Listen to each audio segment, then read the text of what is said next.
우리가 지금까지 알고 있었던 것보다 훨씬 더 조직적인 윗선의 개입이 있을 수 있다라는 합리적인 의심을 하게 되죠. 자, 여기서 이제 터널 디도스가 방송을 안 보신 분은 어떤 사건인지 모르겠는데 잠깐 설명해 주시죠. 터널 디도스 사건은 사실 2011년 4월 달에 몇 개 되지 않는 지역에서 실시된 재보궐선거 때 발생한 일인데요. 이게 선관위 디도스 6개월 전에 있었던 일이에요, 이게, 그죠? 그렇죠. 예. 먼저 있었죠. 예. 네. 터널 디도스라는 이름으로 명명된 거는 사실 그 한참 후의 일이고요. 예. 이 방식이, 이 김해 을 지역의 특성이, 김해 장유 신도시에서 창원 지역으로 출퇴근하는 이제 젊은 유권자분들이 많아요. 예. 노동자분들이신데, 예. 항상 이분들의 문제가 이 창원 터널을 지나서 출퇴근을 해야 되는데 그 시간대가 항상 정체가 된다는 거죠, 교통이. 예. 그 정체되는 것을 이제 지역 사람들은 다 알고 있었을 텐데 선거 당일날 안 그래도 막히는 터널에 이제 경찰에서 갑자기 계획이 없던 공사를 실시하려고 하고 예. 그러다가 이제 감시단한테 발견돼서 이제 물러나는 그런 해프닝들이 생겨요. 그리고 사실 추가적으로 확인이 되지는 않았습니다만 그 지역 사람들 사이에서 이제 공유되는 이야기 중에 하나는 그날 교통사고가 발생했다. 그리고 그날 트럭에 전복사고가 발생했다. 이런 이야기까지 돌아요. 결국에 이것들이 겨냥하고 있는 이야기 한 가지는 그 젊은 유권자들의 출퇴근 시간에 교통 정체를 심각하게 유발해서 투표를 방해하려고 하는 그런 어떤 지시가 있었다 사전에라는 의심이었거든요. 근데 이것이 1년 반 뒤에 당시 한나라당 그 중앙당 청년위원장이었던 손모 씨가 어떤 구속되기 직전에 자필로 쓴 진술서를 공개하면서 이 터널 디도스가 단순히 발생했던 우연한 해프닝이 아니었구나 라는 의심을 불러일으켰죠. 그분의 주장에 따르면 자신이 직접 1억 원을 그 지역에 전달했다. 터널 디도스를 일으키라고 이런 진술이 실제 있었죠. 자필 진술서를 보면 좀 구체적입니다. 1억을 줬다 이런 단순한 표현이 아니라 5천만 원은 누가 누구에게 다른 5천만 원은 누가 누구에게 어떤 목적으로 이런 것들이 아주 구체적으로 적혀 있거든요. 저희가 취재를 하면서 이 손 씨를 만났는데 작성을 하신 분이죠.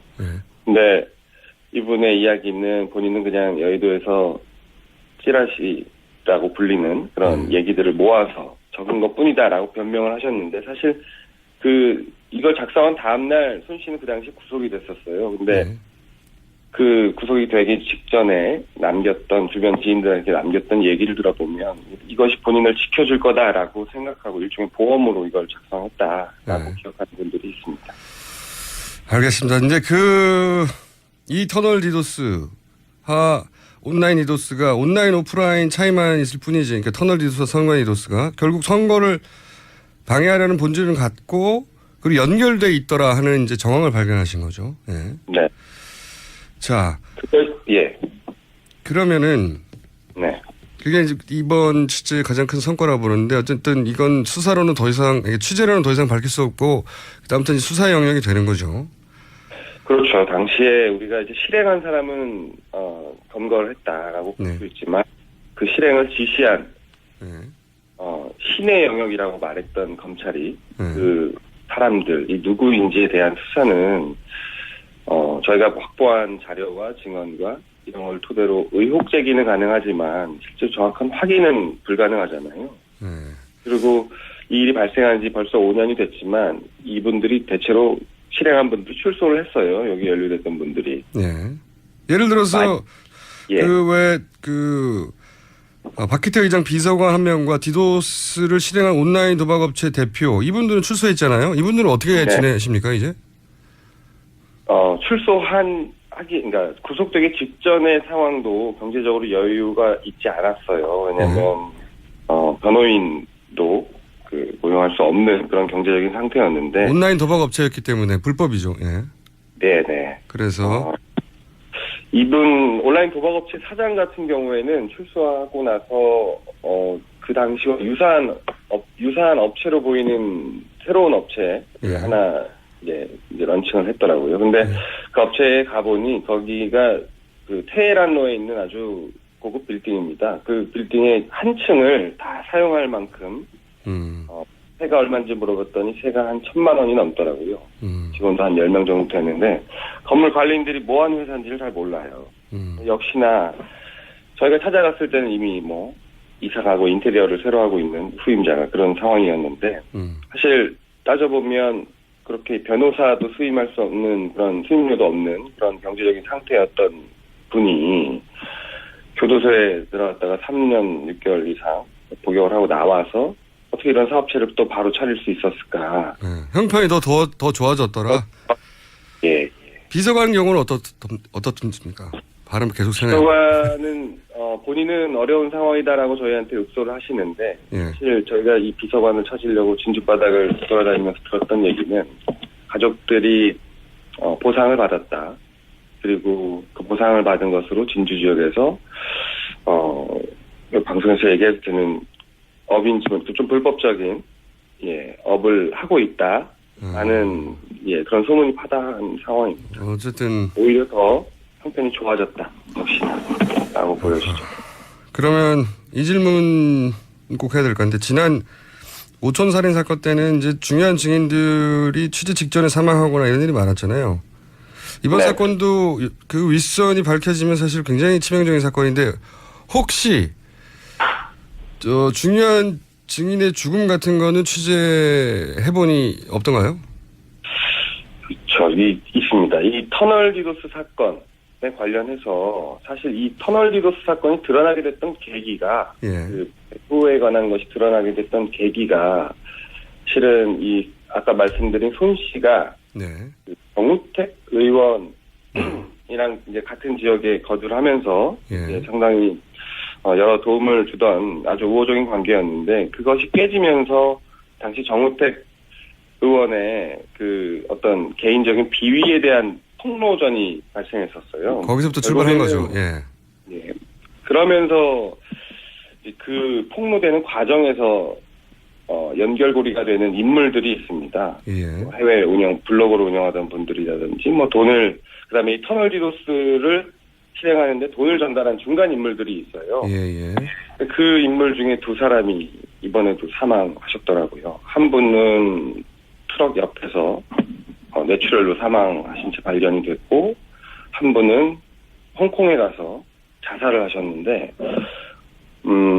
시점이 묘한 것은 이분 두 분 다 수사기관의 수사 많이 좁혀오던 시점에 이런 일이 발생했다는 거죠.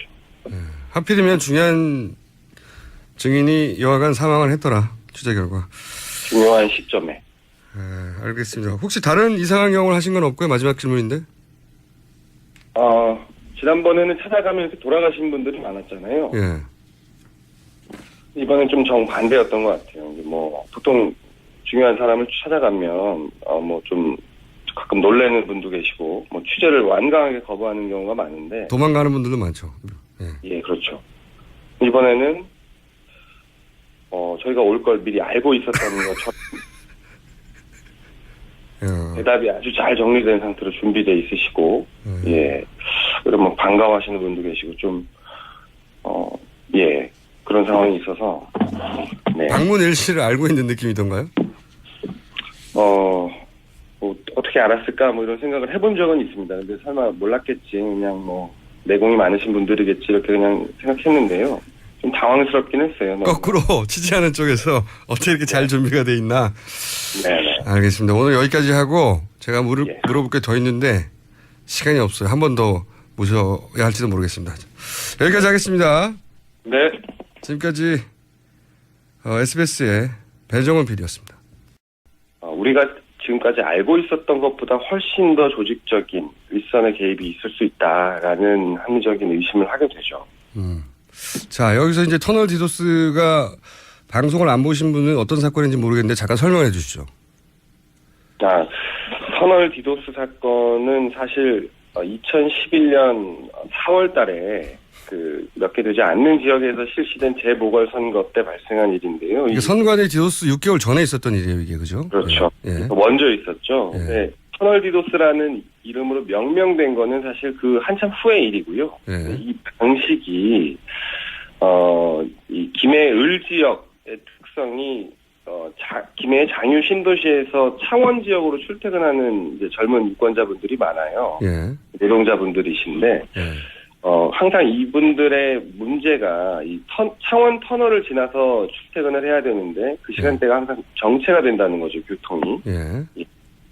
그 정체되는 것을 이제 지역 사람들은 다 알고 있었을 텐데 선거 당일날 안 그래도 막히는 터널에 이제 경찰에서 뭐 갑자기 계획이 없던 공사를 실시하려고 하고 예.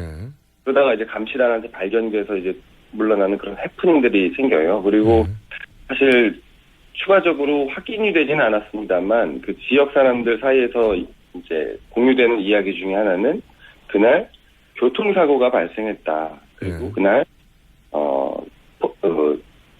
트럭에 전복사고가 발생했다. 뭐 이런 이야기까지 돌아요. 결국에 이것들이 겨냥하고 있는 이야기 한 가지는 그 젊은 유권자들의 출퇴근 시간에 교통 정체를 심각하게 유발해서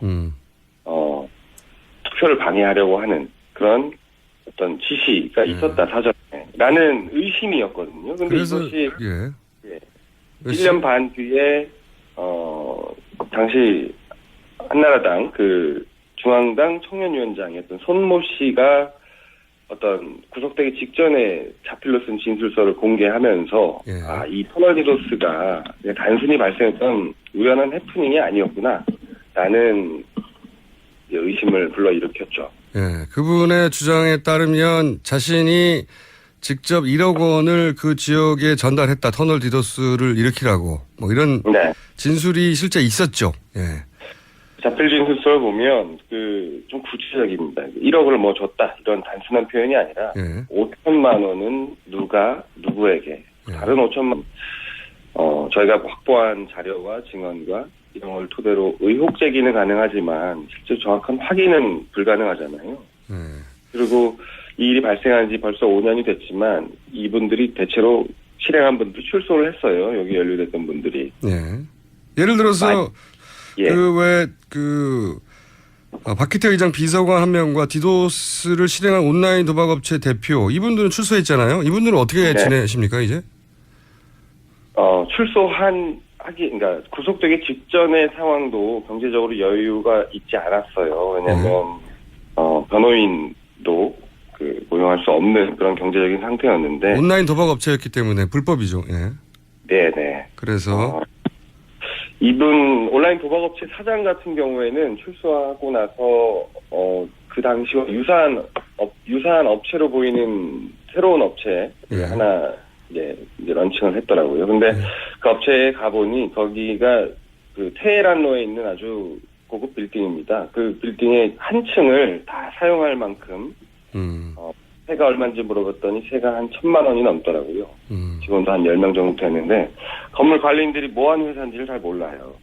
역시나 저희가 찾아갔을 때는 이미 뭐 이사 가고 인테리어를 새로 하고 있는 후임자가 그런 상황이었는데 사실 따져보면 그렇게 변호사도 수임할 수 없는 그런 수임료도 없는 그런 경제적인 상태였던 분이 교도소에 들어갔다가 3년 6개월 이상 복역을 하고 나와서 어떻게 이런 사업체를 또 바로 차릴 수 있었을까? 형편이 더 좋아졌더라. 비서관 경우는 어떻습니까? 발음 계속 세네요. 비서관은 본인은 어려운 상황이다라고 저희한테 읍소를 하시는데 사실 저희가 이 비서관을 찾으려고 진주바닥을 돌아다니면서 들었던 얘기는 가족들이 보상을 받았다. 그리고 그 보상을 받은 것으로 진주 지역에서 방송에서 얘기해도 되는 업인지 좀 불법적인 업을 하고 있다라는 그런 소문이 파다한 상황입니다. 어쨌든 오히려 더 형편이 좋아졌다 역시나라고 보여지죠. 그러면 이 질문 꼭 해야 될 것 같은데 지난 오촌 살인 사건 때는 이제 중요한 증인들이 취재 직전에 사망하거나 이런 일이 많았잖아요. 이번 사건도 그 윗선이 밝혀지면 사실 굉장히 치명적인 사건인데 혹시 중요한 증인의 죽음 같은 거는 취재해보니 없던가요? 그렇죠. 있습니다. 이 터는 누가 누구에게 어떤 목적으로 이런 것들이 아주 구체적으로 적혀 있거든요.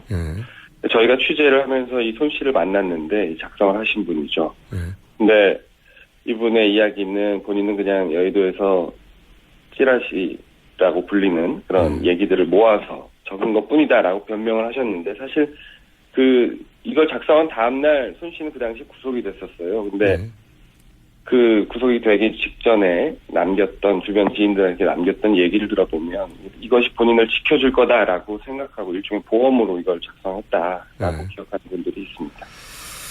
알겠습니다. 이제 이 터널 디도스와 온라인 디도스가 온라인 오프라인 차이만 있을 뿐이지. 그러니까 터널 디도스와 선관 디도스가 결국 선거를 방해하려는 본질을 갖고 그리고 연결돼 있더라 하는 이제 정황을 발견하신 거죠. 네. 자, 예. 그러면은 네. 그게 이제 이번 취재의 가장 큰 성과라고 보는데 어쨌든 이건 수사로는 더 이상 취재로는 더 이상 밝힐 수 없고 그다음부터 이제 수사 영역이 되는 거죠. 그렇죠. 당시에 우리가 이제 실행한 사람은 검거를 했다라고 볼 수 있지만 그 실행을 지시한 신의 영역이라고 말했던 검찰이 그 사람들 이 누구인지에 대한 수사는